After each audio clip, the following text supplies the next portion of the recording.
Salut tout le monde. Avant de s'attaquer au gros unbox qui est là en bas, puisque c'est un cadeau de moi-même à moi-même,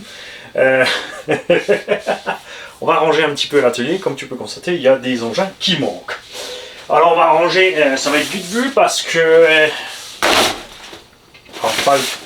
Si, il faut commander des pièces. J'ai les triangles, mais j'ai pas la tige d'un morceau.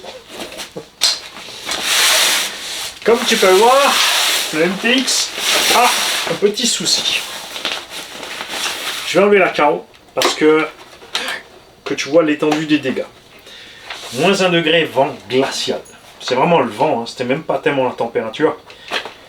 On a fait un petit saut qui a fini sur un rebord en béton. C'est un choc, en été il aurait encaissé sans problème, d'accord.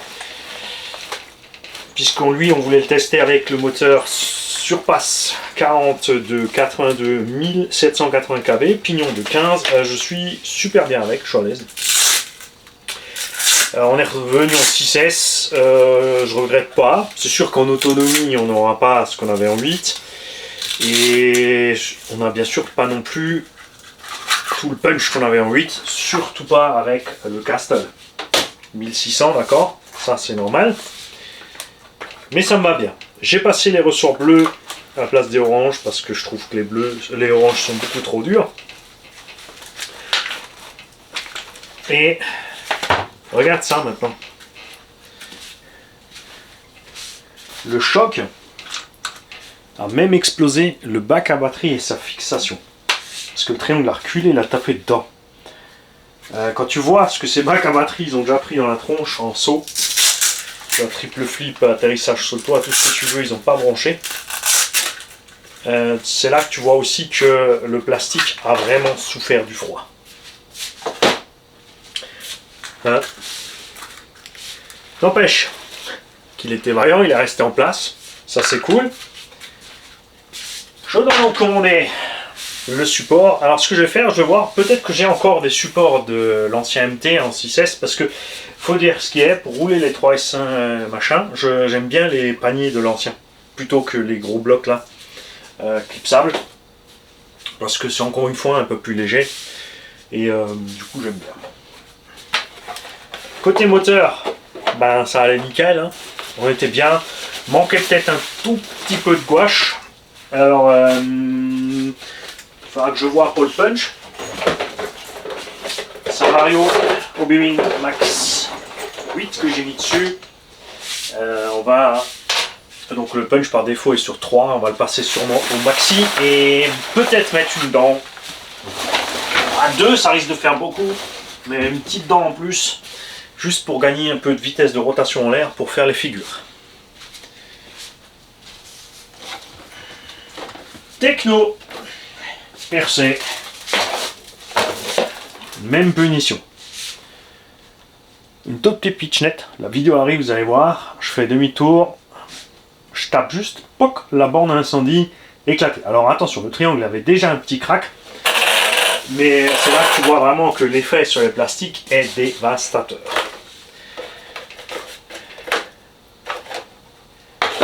On était en 6S 4005, ça allait bien, il y a juste un truc bizarre, et je ne sais pas si ça vient du variateur ZVG2, puisque c'est le vario qu'on teste là-dessus. On a le ZTW G2 là-dessus, le 150 A 6S, et j'ai un truc super bizarre. C'est que de temps en temps quand tu accélères, il se coupe, ou tu mets un petit coup de frein, pareil, il se coupe, il se met en roue libre. Et je ne sais pas si ça vient du vario, si la plage de neutre correspond pas avec la radio ou quoi que ce soit. Ou si c'est le moteur qui a un bug, donc on va faire un essai avec d'abord un autre moteur. Ensuite, enfin on va déjà essayer de calibrer la radio différemment. Après on va prendre un autre moteur. Et si c'est le cas, j'espère que c'est pas de série et que c'est pas une blague globale de ces ZTV G2, parce que ça serait vraiment bizarre et pourri. C'est Space. Mais genre, si c'était le moteur, on aurait quand même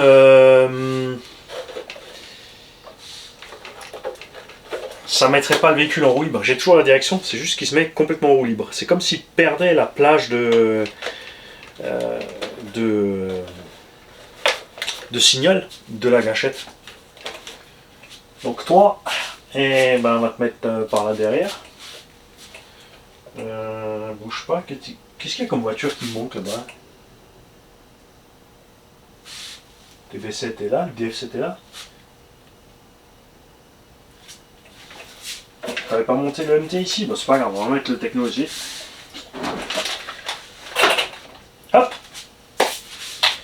Donc évidemment, je vais pas consommer grand chose, n'est-ce pas?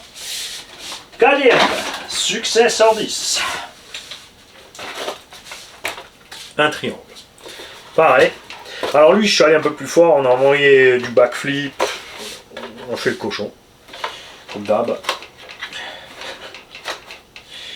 Et c'est à la fin une petite pitchnette qui a coûté la vie du triangle. Alors là, c'est peut-être le moment de commencer la série pour voir monter des triangles Traxxas. Non, j'en ai quelque part, les dernières générations des Slash Ultimate et des Rustler BL2, tout ça. De monter des triangles avant Traxxas. Alors j'ai déjà une paire de triangles KDM ici, parce que ça m'est déjà arrivé, après c'est toujours pareil, ça arrive sur des erreurs de pilotage, hein. C'est pas chercher de midi à 14, hein. C'est le pilote qui a déconné, hein. On va pas chercher trop loin. Hop. Je te remets le Starsky Hutch, parce que j'aime bien, ça me fait bien marrer. À l'occasion de cet essai que j'ai fait là, j'ai pu voir rouler et tripoter un Rustler Ultimate. Et se trouve que ces Traxxas Rustler Ultimate me déçoivent beaucoup parce que, alors bien sûr, on a de la patate avec le combo, ça c'est sûr, mais ils sont livrés sans ventilomoteur toujours encore, sans ventilo vario, alors qu'on sait très bien que ça chauffe à mort là-dedans. Ce petit combo VXL. Et à ma grande surprise, c'est pas livré avec les cardans option acier. C'est livré avec les cardans plastiques du Slash Ultimate aussi. Et le problème de ces cardans reste toujours le même pour avoir eu un Ultimate et ces cardans-là. C'est qu'avec le porte-fusée alu, tu as plus de rigidité au niveau de la roue et c'est la fusée qui plie. Tu plies la fusée, elle pète en deux au niveau de la clavette. Alors c'est un problème qu'on n'a pas sur le BL2S et les nouveaux VXL3. Parce que sur le Ultimate, ils ont utilisé justement les pièces en alu. Les pièces en alu ont les anciens roulements. Ils n'ont pas refait des pièces en alu nouvelle génération avec des gros roulements. Ils ont fait l'ancienne génération avec les petits roulements. Résultat, ils ne peuvent pas prendre des cardans, des BL2S et mis à jour. Et résultat, on a toujours cette même casse. Et ça, moi je trouve ça dégueulasse. Alors, ce qu'ils auraient dû faire, c'est faire des nouvelles pièces avec les gros roulements. Ou alors mettre des cardans, même si, comme je l'ai dit sur la vidéo, le problème des cardans homocinétiques Traxxas, c'est que l'arbre est en fer blanc, sans déconner. Quand tu te plantes, il plie. C'est super cher. Et alors le CVD, il tient super bien, mais l'axe au milieu il se plie, c'est vraiment moche. Encore là, ça va, parce que c'est vrai que maintenant on a les triangles renforcés. Et avec ces triangles renforcés, on aura forcément moins de flex. Mais ce qu'on devrait essayer, c'est de mettre des cardans option métal KDM Successor 10. Alors là, je les ai pas mis. Pourquoi? Parce que les cardans plastiques lâchent pas. Tu vois, même dans les conditions glacées, ces pauvres petits cardans, ils n'ont pas bronché tout. C'est génial. Donc, il faudrait voir avec les cardans KDM, que ce soit les plastiques ou les métaux. Le petit Bigfoot pour ton Bully Bola. Alors lui, je pense qu'on a mis un pignon trop gros. Parce que nous, avec la 5006, on n'avait pas roulé tellement longtemps que ça. Et là, avec cette batterie Gen6 à bord, dès que j'accélérais à fond, j'arrivais bizarrement en coupure. Alors, elles sont, comme je l'ai dit, cette série de Gen6 rouge et noir sont pas top. Moi, je leur ai communiqué à ce sujet aussi, il est vraiment déçu de ces batteries par rapport aux autres. J'aurais dû mettre la G-Tech dedans. C'est là aussi que tu vois que la batterie Traxa, c'est pas pourri. Mais clairement, je pense qu'on a un pignon trop gros et on tire trop de jus et on arrive en coupure avec le bousier. Et on va faire autre chose. Parce que du coup, hop, on va combiner l'action, le moteur à bouger. Alors, c'est vrai qu'il faut sortir le cruci. Je rappelle donc que Kyosuke a les fichiers téléchargeables pour faire la rehausse pour la transmis, pour le cache transmis, pour ceux qui veulent mettre la couronne en module 08. Là, je pense que... Ah bah non, regarde, c'est pas le moteur qui a bougé, on a strippé la couronne complètement. Et ben, on a sorti les dents de la couronne. Bon, ça c'est réglé, c'est pas grave, des couronnes on en a plein. C'est peut-être le moment, Mani, de mettre justement la couronne de 50 ou 54 hein, du slash 4.4 et de demander à Kyosuke de nous faire cette petite impression. Je te tiens au courant, je te dis ça. Je vais voir parce que normalement je crois qu'il me reste encore un paquet de couronnes d'origine en module machin là. Avant qu'on fasse ça. Parce que si on fait ça, on aura un autre souci avec le BL2, c'est le pignon moteur. Là, ça sera l'inverse, il faudra mettre un tout petit pignon de 10, 11, 12 ou 13. Donc il faudra d'abord que je regarde si au moins ça passe. Là, tu vas voir dans la vidéo, c'est pas la faute de la machine, c'est le pilote. Je suis arrivé pleine balle sur le pump track. J'ai rebondi et j'étais encore sur les gaz. Et la transmise a tapé par terre en pleine vitesse max en fait. Les roues étaient vraiment en train de ballonner. J'ai bloqué net la transmise donc bye bye les dents. Ça c'est sûr. Tu vois, je suis content, le moteur n'a pas bougé. C'est que j'avais serré ça comme il faut. On a avec nous le Kakapit K1 LBE. Alors lui, régale. Je me suis éclaté avec cette machine. Le propriétaire du Rustler Ultimate l'a testé aussi. Et il était impressionné de la stabilité du bousier. Et moi, j'ai pu tester donc le Rustler Ultimate. Et je vous confirme. Bon, alors, il y a déjà cette histoire de cardan qui est dégueulasse. Et l'autre truc, c'est les pneus d'origine sont hyper glissants. Alors, j'ai demandé au propriétaire du véhicule, il me dit non, ça va, ça glisse pas trop. Mais lui, il roule avec le TSM à fond. Moi, j'ai coupé le TSM, le truc, dans tous les virages, t'as le cul qui part, n'importe comment. Il n'est pas plus haut du sol. On pensait qu'avec les fusées alu et les pièces plus fines et les cardans plus fins, on pourrait donc regagner la garde-sol qu'on a perdue avec la série BL2 à cause des grosses fusées, des grosses pièces qui butent l'une sur l'autre. Et ben en fait non, puisque les pièces en alu butent aussi à l'avant. Et à l'arrière, on a toujours le cardan qui est trop près ensuite du triangle si tu veux. Enfin, tu peux monter un cran, mais juste à l'arrière, c'est tout. Et comme il y a les amortos GTR dessus aussi, ces amortos GTR sont un peu plus courts que les amortos plastoc. Et c'est ce que j'avais déjà sur le Slash 4.4 Ultimate, c'est que déjà il a le châssis plat et en plus il est un peu plus bas, donc moi alors c'est bien sur circuit, mais sinon c'est trop bas. En fait, hein, il racle partout. Le Kakapit, ça en est sorti à merveille, il va bien avec ses Discovery de celui-là, il est super agréable sur tout type de terrain là-bas. Sur le multi-surface, c'est vraiment un engin sympa là-bas. Alors oui, c'est sûr que on toujours même, hein, pour le prix de ça avec l'équipement, tu es aussi parti sur un Obao Hyper VS2 par exemple, caractère 4S suffit large, si tu veux des perfs équivalentes. Mais ce qui me plaît sur celui-là, c'est on sent quand même qu'il est plus léger. Et le fait de pouvoir passer les pare-chocs SC, la carreau SC, ou vite fait les roues Truggy et la carreau Truggy. Parce que là, du coup, tu peux laisser l'aileron et les pare-chocs d'origine. Tu as 3 looks différents sur une plateforme. Avec juste pour le SC, comme dit, il faut les pare-chocs. Tu n'es pas obligé de prendre des protections latérales, hein, juste les pare-chocs avant-arrière. Et ta petite coque de SC. Pour ceux qui roulent extérieur plus club et qui sont coincés en club parce que bloqué à 2S, bloqué avec le poids et l'échelle, c'est une solution sympa dans ce cas-là. Voilà. Et non, donc je te confirme, Baboun, la terre c'est pas sale.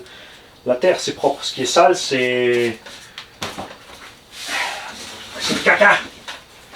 Caca, tu vois, et la bouffe qui traîne et qui pourrit, ça c'est sale, ça pose des problèmes. mais la terre c'est propre. Et Ousteben, c'est un des deux de toute façon. Hein. Le Mojave. Alors lui, tout comme le Kakapit, il a survécu. On a donc le Castle à bord. Hop. 1800 carrés avec le ZTV Beast 220 ampères, parce qu'on l'avait là. Et c'est génial. J'ai roulé sans faire gaffe à l'autonomie, on a fait avec les 4005 plus d'une vingtaine de minutes. C'est ce que je faisais avec les 6500 en 4S. La différence c'est que le moteur était bien plus froid, évidemment, que le moteur d'origine. Les suspensions par contre, rien qu'avec le poids, on a 200 grammes de lipo en plus, on a le moteur qui a le même poids, puisque l'autre il a encore le gros ventilo avec. Le Vario fait 50 grammes de plus, donc on a 250 grammes de plus que la version 4S. Avec les suspects, on est boum par terre. Sans prendre de terre et de saleté dans la tronche. Une fois que tu as pris de la terre et de la saleté, et c'est pas mieux, hein, c'est encore pire, la machine est complètement posée par terre. Donc ces ressorts sont définitivement trop tendres et surtout trop courts. De devoir mettre 5 cm de cale, c'est du n'importe quoi. Enfin, moi je trouve pas ça super cool. Comme vous avez pu le voir, ça, malgré la saleté et la terre, c'est pas un problème pour l'enlever. De toute façon, je vais dire, tu prends la carreau, tu secoues un coup, l'engin il tombe, hein, ça ne reste pas accroché et les trous sont débouchés. Parce qu'il y a bien sûr quelques Américains qui avaient crié au scandale, ouais, on a pu enlever la carreau, les trous sont débouchés en dessous, arrête d'être con, tu prends un tournevis, tu pousses dans le trou, je veux dire, un moment, hein. Pas bien grave. Par contre, ce qui m'a énervé, c'est la direction. Elle s'est bloquée 3 fois sur ce run. On est passé dans les copeaux de bois, dans les graviers, et à chaque fois, on a des débris qui rentrent et qui bloquent la direction. Et ça me fait chier. C'est lui qui était là. C'était le petit Mojave, mais maintenant, t'es trop dégueu. Ah, mais si, il te reste une place ici, regarde. Je vais te mettre ça de côté. Hop. Et je vais te ranger là. J'ai sorti la lipo maintenant. Tu vois pas dedans, Mani, il y a un cache complet. Ouais, il n'y a pas d'alico. Ah, il est tout caca. Ah. Et là, regarde, on va aussi arriver à la prochaine couille. J'ai la télécommande du Kraton qui est posée là, et j'ai posé le Mojave à côté.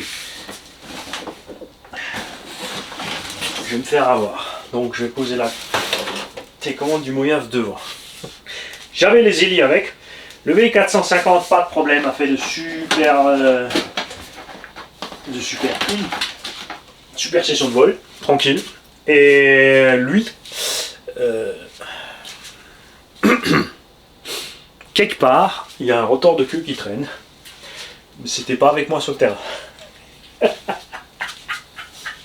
Donc, il n'y a pas décollé grand chose. C'est pas craché non plus, je vous assure. On y retourne donc avec le petit V120. Parce que je dois m'entraîner à faire mes 8, mes boucles, tourner avec mon nez face au poteau, tourner autour proprement d'un sens, de l'autre, faire mes stationnaires surtout de face, côté droit, j'arrive bien, côté arrière j'arrive bien, non c'est gauche j'arrive bien, côté droit j'ai un peu plus de mal, et de face. Il faut vraiment que je m'entraîne à ça, reprendre mes repères. Après, je vais essayer de ne pas refaire comme je faisais à l'époque, c'est-à-dire de... parce que c'est rigolo, d'emmener le V120, le E120 en forêt et de passer entre les arbres. Ça, c'est, moi j'aime bien, c'est comme ça, sans FPV. Comme tu roules avec ton engin, tu voles ton truc au milieu des arbres. J'ai pas dit que tu passes à 50 km/h. Hein. C'est-à-dire, déjà en mode balade à 10 à l'heure, passer entre les arbres, les branches, tu vois, tu vois une branche, tu passes dedans, l'autre tu passes en dessous. Ça me coûte un paquet de balles, mais c'était drôle. J'adorais ça. Et à l'époque, ça coûtait pas cher. On achetait les paquets de 20 balles, par exemple, pour 10 balles chez Vipal. C'était super. Donc, tu pouvais raboter ça fait tous les mois. Ça, les enfants, c'est du Killer Bodies. Et c'est pas qu'une carrosserie Killer Bodies. À demain.